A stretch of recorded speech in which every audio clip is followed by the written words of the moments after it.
Assalamualaikum warahmatullahi wabarakatuh. Salam Pramuka. Adik-adik peserta penerimaan tamu ambalan Kyai Haji Hasyim Asy'ari dan Nyai Nafikoh, bagaimana kabar kalian? Tentunya saya berharap senantiasa dalam keadaan sehat walafiat. Amin. Nah, adik-adik, sekarang kita bertemu lagi di sesi yang berbeda. Kalau kemarin kita sudah bertemu meskipun tidak secara langsung, adik-adik menyaksikan video materi saya tentang kepemimpinan. Sekarang Kak Yufi akan menyampaikan tentang materi yang berbeda, yaitu organisasi dan administrasi gugus depan. Mudah-mudahan dengan adanya materi ini akan mempermudah adik-adik dalam mengembangkan gugus depannya. Baik adik-adik, sebelum menginjak administrasi gugus depan itu apa saja, maka tentunya kita harus merefleksi kembali, mengingat kembali apa sih yang dimaksud dengan gugus depan itu. Nah, gugus depan sesuai dengan petunjuk penyelenggaraannya, yaitu SK Kuarnas nomor 231 tahun 2007 tentang petunjuk penyelenggaraan gugus depan. Yang dimaksud dengan gugus depan adalah suatu kesatuan organik terdepan dalam gerakan pramuka yang merupakan wadah untuk menghimpun anggota pramuka dalam penyelenggaraan kepramukaan serta sebagai wadah pembinaan bagi anggota muda dan anggota dewasa muda. Jadi pada intinya namanya gugus depan ini adalah wadah pembinaan bagi anggota pramuka. Selanjutnya, apa tujuan dibentuknya gugus depan itu? Tujuan dibentuknya gugus depan adalah untuk membina dan mengembangkan sumber daya kaum muda melalui kepramukaan agar menjadi warga negara yang berkualitas, yang mampu memberikan sumbangan yang positif bagi kesejahteraan dan kedamaian masyarakat baik lokal, nasional maupun internasional. Jadi tujuannya adalah untuk mengembangkan kemampuan kita sebagai anggota pramuka. Tentunya diwadahi dengan adanya gugus depan tadi. Selanjutnya ada tugas pokok dari sebuah gugus depan. Yang pertama, menghimpun kaum muda untuk bergabung dalam gerakan pramuka. Jadi kita bisa menghimpun teman-teman kita sesama anggota gerakan pramuka untuk bisa berlatih bersama di gugus depan. Yang kedua, tugasnya adalah menyelenggarakan kepramukaan yang bersendikan sistem AMONG dengan menerapkan prinsip dasar kepramukaan dan metode kepramukaan untuk mencapai tujuan gerakan pramuka. Jadi apa yang menjadi program kita, apa yang menjadi kegiatan kita di gugus depan tentunya tidak lepas dari sistem AMONG, prinsip dasar kepramukaan, metode kepramukaan sesuai yang telah ditetapkan oleh Partai Nasional. Selanjutnya, untuk tugas pokok gugus depan yang ketiga adalah memelihara kelangsungan pembinaan dan pengembangan kepramukaan. Jadi di suatu gugus depan itu pembinaan dan pengembangan kepramukaan khususnya bagi peserta didik atau anggota muda harus dilaksanakan. Dan yang keempat adalah mengkoordinasikan kegiatan seluruh golongan peserta didik. Jadi semua peserta didik yang ada di gugus depan itu harus dikoordinasikan kegiatannya. Semisal di pangkalan sekolah dasar itu tentunya ada golongan siaga dan juga penggalang, maka kedua-duanya harus diakomodir, harus dikoordinasikan pelaksanaan kegiatannya. Kemudian yang kelima adalah menyelenggarakan administrasi. Jadi setiap gugus depan tentunya harus melaksanakan administrasi gugus depan yang sudah diatur oleh Partai Nasional. Selanjutnya, adik-adik juga perlu ketahui apa saja fungsi dari gugus depan. Fungsi gugus depan yang pertama adalah wadah pembinaan kaum muda dalam kepramukaan. Jadi menjadi wadah untuk kegiatan latihan kepramukaan. Yang kedua, tempat pengabdian bagi anggota dewasa, dalam hal ini pembina, yang mengabdi untuk mengembangkan kemampuan atau potensi pramuka anggota muda di gugus depannya. Yang ketiga adalah tempat pengelolaan administrasi, keuangan, sarana dan prasarana kepramukaan. Jadi di gugus depan merupakan tempat untuk mengelola apa saja yang menjadi unsur-unsur penunjang di dalam kegiatan kepramukaan, baik administrasi maupun perlengkapan yang diperlukan. Nah, sekarang kita memasuki administrasi gugus depan. Apa sebenarnya yang dimaksud dengan administrasi itu? Administrasi dalam arti sempit adalah segala sesuatu yang berhubungan dengan proses tulis-menulis. Jadi itu secara pengertian singkatnya adalah apa saja yang berkaitan dengan tulis-menulis untuk sebuah organisasi itu masuk dalam kategori administrasi. Sedangkan menurut Kamus Besar Bahasa Indonesia, administrasi adalah usaha dan kegiatan yang meliputi penetapan tujuan serta penetapan cara-cara penyelenggaraan pembinaan organisasi. Itu sesuai dengan Kamus Bahasa Indonesia.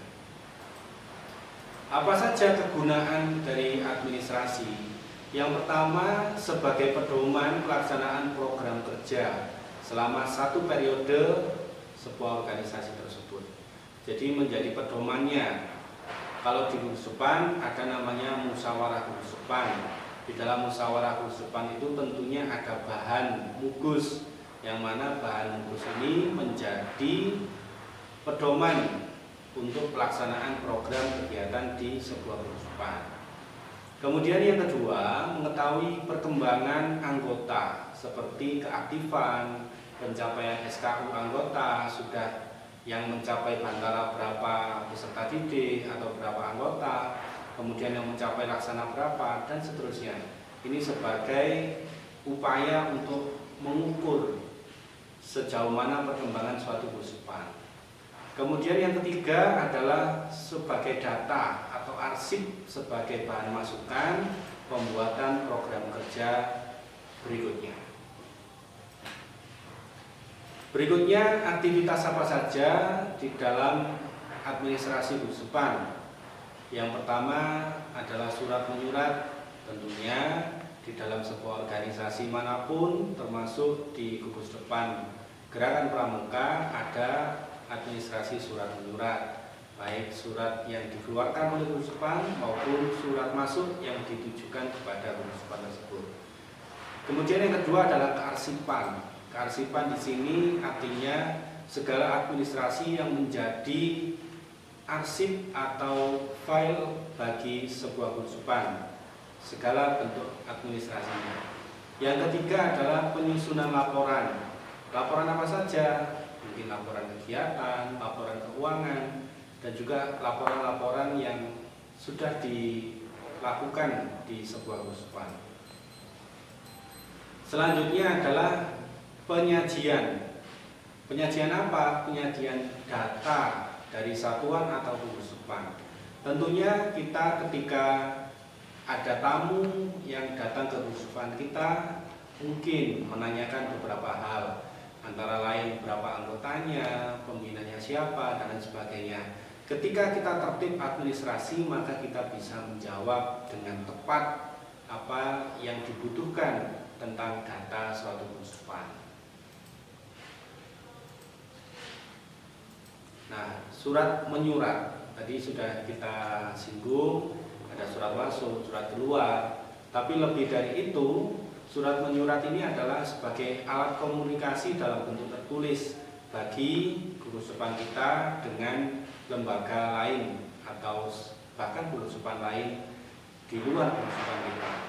Kemudian dalam menyusun surat ada berbagai hal yang perlu diperhatikan. Antara lain bagian-bagian surat. Apa saja bagian surat? Ada kepala surat atau kop surat, ada tanggal surat, nomor, lampiran, perihal, alamat yang dituju, salam pembuka, isi surat, salam penutup. Kemudian jangan lupa di akhir ada nama, jabatan, dan penanggung jawab surat, artinya yang tanda tangan di situ.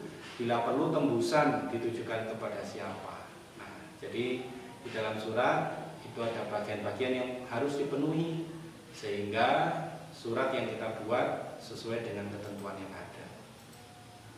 Sedangkan untuk kearsipan, yang dimaksud adalah proses pengaturan dan penyimpanan surat-surat secara sistematis, sehingga bila dibutuhkan akan dapat ditemukan dengan cepat dan tepat. Ketika kita arsipnya lengkap, arsipnya runtut, urut sesuai dengan yang sudah kita laksanakan sehari-hari di Guru Supan, maka kita tidak akan kesulitan ketika kita mencari arsip, mungkin surat atau mungkin proposal dan lain sebagainya. Surat yang masuk maupun keluar disimpan dalam suatu file atau filing kabinet atau apalah yang kiranya bisa memudahkan bagi adik-adik di dalam menyusun arsip surat menyurat. Ada berbagai macam sistem penyimpanan. Ada yang berdasarkan abjad, artinya urut abjad mulai A sampai Z. Ada yang berdasarkan subjeknya, ada yang berdasarkan geografisnya atau kewilayahannya, ada yang berdasarkan nomor suratnya, ada juga yang berdasarkan kronologis atau kejadiannya. Selanjutnya, yang tidak kalah pentingnya tadi adalah penyusunan laporan. Laporan ini adalah bentuk pertanggungjawaban tertulis sebagai sumber informasi dalam hal mengetahui hasil yang dicapai dan pengambilan keputusan selanjutnya. Jadi kalau ada laporan kegiatan misalkan akan bisa menjadi bekal bagi kita untuk melangkah pada kegiatan-kegiatan selanjutnya.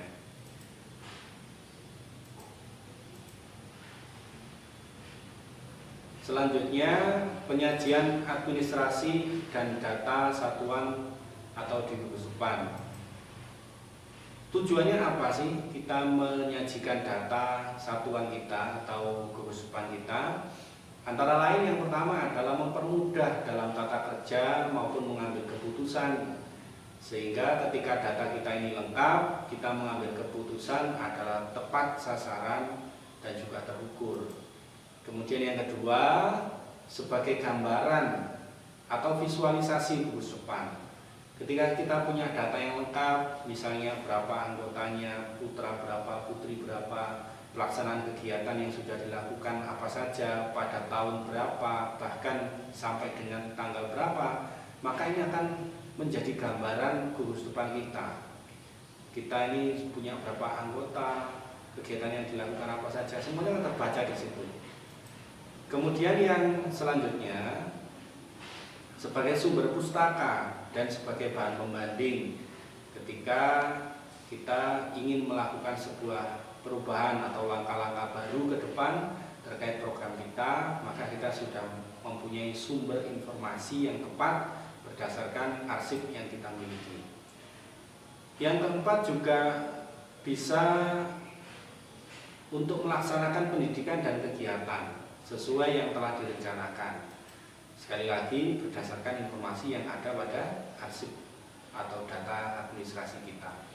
Yang kelima, mengetahui kemampuan dan perkembangan yang dimiliki oleh anggota pramuka.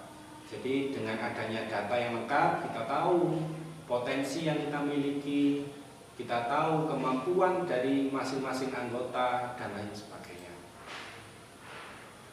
Berikutnya, sebagai alat untuk mencapai tujuan gerakan pramuka, yaitu tadi ketika Guru Supan kita ini semua administrasinya tertata dengan rapi, terukur, lengkap, maka akan memudahkan langkah kita untuk mencapai tujuan daripada gerakan pramuka. Ada beberapa jenis buku administrasi di dalam Guru Supan, antara lain buku pegangan pengurus, yaitu tentang semua hal yang perlu diketahui oleh pembina dan juga Dewan Hambalan. Kemudian ada buku induk anggota, ini berisi data pribadi anggota seperti kurikulum vitae atau biodata diri, penilaian keaktifan, pencapaian SKU, dan lain-lain terkait dengan anggota. Selanjutnya ada buku catatan atau buku log, yaitu buku yang berisi semua kejadian penting dalam kehidupan. Jadi ketika kita ada satu kegiatan atau bahkan satu kejadian di kehidupan kita catatkan di buku log ini sehingga bisa terekam dengan baik. Yang tidak kalah pentingnya adalah buku risalah rapat atau notula. Ini sebagai bahan kita untuk melaksanakan kebijakan-kebijakan sesuai dengan hasil rapat di dalam kehidupan kita. Sehingga dengan adanya notula ini kita bisa memiliki bukti ataupun dasar yang kuat untuk melakukan sebuah kebijakan ataupun kegiatan. Yang berikutnya juga ada buku arsip, surat masuk dan surat keluar. Ini sudah menjadi hal yang tentunya harus kita miliki di Kehidupan. Kemudian untuk menunjang kegiatan kita tentunya kan ada sarana prasarana, dan ini perlu dicatat di dalam buku inventaris atau bahkan peminjaman barang jika memang barang-barang yang ada di kehidupan kita ini dipinjamkan. Selanjutnya buku catatan keuangan ini juga penting, dikelola oleh bendahara dan setiap bulan dilaporkan kepada anggotanya secara transparan atau terbuka sehingga meminimalisir adanya masalah di dalam intern kehidupan kita. Selanjutnya buku tamu. Buku tamu ini sangat penting juga manakala ada tamu yang hadir ke kehidupan kita persilakan untuk mengisi buku tamu sehingga kita bisa merekam siapa-siapa saja tamu yang pernah hadir di kehidupan kita. Nah, ini ada beberapa contoh format data. Antara lain ini ada untuk program kegiatan, ada program latihan mingguan. Selanjutnya dari masing-masing ini bisa dikembangkan sebenarnya. Ini adalah format contoh saja. Nanti bisa dikembangkan sesuai dengan kebutuhan. Berikutnya ada juga contoh buku induk anggota. Antara lain ada nomor tanda anggota sesuai dengan SIPA yang telah dimiliki, nama anggota siapa, agamanya, tempat tanggal lahir, alamat, nama orang tua, pekerjaan, bahkan dilantik sebagai, kalau di sini contohnya adalah ramu rakit terap bagi penggalang, tentunya bagi adik-adik di penegak, kapan dilantik sebagai pramuka penegak bantara, pramuka penegak laksana, itu terekam di sini, bisa dituliskan di buku induk, termasuk untuk mendapatkan TKK-nya kapan. Yang tidak kalah pentingnya adalah buku kehadiran atau buku absen.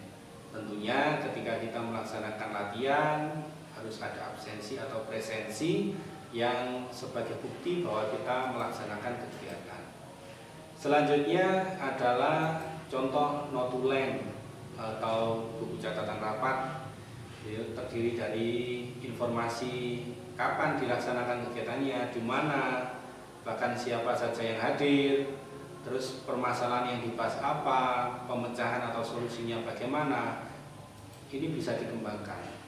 Kemudian ada pula contoh buku inventaris. Buku inventaris ini tentunya untuk menjaga agar apa yang sudah kita miliki di masa depan tidak sampai kehilangan baik fisiknya maupun informasi tentang barang itu. Sehingga di sini ada contoh misalkan barangnya apa, klasifikasinya termasuk barang apa, kemudian jumlahnya berapa, keadaannya apakah baik atau rusak ringan atau rusak berat, ya. Jadi itu perlu dicatatkan di situ, termasuk sumbernya berasal dari mana pengadaan barang itu. Yang berikutnya catatan harian atau logbook, itu ada tanggal berapa kejadiannya, catatannya apa, keterangannya bagaimana. Buku tamu. Buku tamu ini diisi tentunya waktunya, hari, tanggal, bila perlu jam berapa, kemudian nama yang hadir siapa, alamat di mana, dan seterusnya. Bahkan bisa kita cantumkan kesan dan pesan. Baik, yang selanjutnya adalah buku inventaris. Buku inventaris ini fungsinya adalah untuk merekam barang apa saja yang kita miliki, sehingga jangan sampai kemudian ketika kita ditanya oleh pihak pimpinan dari Gusupan, oleh MABI, atau dari pembina, atau bahkan dari anggota pramuka di luar Gusupan kita punya apa saja, maka kita bisa menjawab. Tentu jawabannya yang terukur.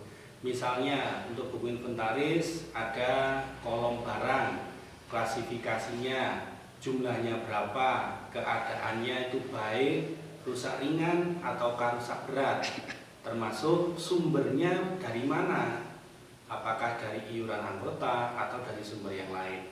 Selanjutnya adalah buku catatan harian atau logbook yang tadi saya sampaikan, fungsinya untuk mencatat kejadian penting yang terjadi di Gusupan. Jadi ada kolom tanggal berapa kejadiannya, kemudian catatan kejadian itu apa, keterangannya bagaimana. Sedangkan yang berikutnya tidak kalah penting adalah buku tamu. Buku tamu ini tentunya fungsinya adalah untuk mengetahui siapa saja tamu yang hadir ke Gusupan kita. Mungkin dari jajaran kuartir atau dari Gusupan lain, sehingga kita tahu siapa-siapa saja yang pernah hadir di Gusupan kita. Yang berikutnya adalah buku catatan keuangan. Tentu ini menjadi sangat penting ketika kita mengelola keuangan di Gusupan, pasti kita dituntut pertanggungjawabannya. Jadi ketika kita punya buku catatan keuangan, maka kita akan aman karena memiliki catatan keuangan yang terukur, tidak kemudian ditunda-tunda sehingga lupa pengeluaran apa saja, jumlahnya berapa. Sehingga ketika kita tertib mencatat di dalam buku keuangan kita, maka kita akan bisa melaporkan keuangan dengan baik. Berikutnya adalah buku ekspedisi. Buku ekspedisi ini digunakan ketika kita berkirim surat. Jadi di sini ada kolom nomor suratnya berapa, tanggal surat, perihalnya tentang apa, tujuannya kepada siapa. Termasuk ini nanti menjadi bukti ketika kita sudah melaksanakan surat menyurat yang baik. Ditandai dengan adanya ekspedisi, ini bukti kita mengirimkan surat. Yang berikut adalah buku arsip surat masuk, surat keluar. Selain dicatat surat apa saja yang telah kita buat beserta dengan komponennya, nomor dan lain sebagainya, tentunya kita juga perlu mengarsipkan atau menyimpan bukti daripada surat tersebut.